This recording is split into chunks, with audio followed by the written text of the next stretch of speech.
કથા તમને જગાડવા આવી છો, હુવારવા નહીં.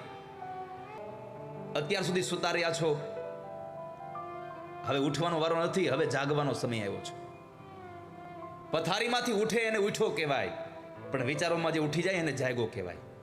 એમ કૃષ્ણમાં પ્રેમ કરવો હોય તો ખાલી કૃષ્ણની કથા સાંભળવાથી પ્રેમ નહીં થાય. કૃષ્ણની કથામાં જે કહેવામાં આવ્યું છે કરતા થઈ જાઓ, કૃષ્ણમાં પ્રેમ થઈ જાય તમને આપવા. અરે પ્રભુની કથા નહીં, સ્વયં ભગવાન પોતે આવ્યા છે. એ સામાન્ય ગ્રંથ નહીં હૈ.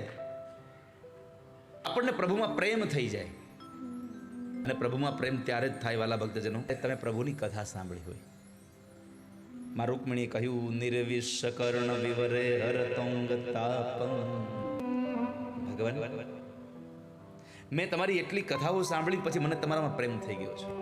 વારે વારે તમારું નામ અમારા કાનમાં એટલી વખત પડ્યું કે હવે તમારા પ્રત્યે એટલો પ્રેમ થઈ ગયો, તમારા વગર હવે રહેવાતું જ નથી. પ્રભુ પ્રત્યે પ્રેમ થઈ જાય વાલા ભક્તજનો, તો પછી આ સંસારમાં બીજે ક્યાંય તમારું મન નહીં લાગે.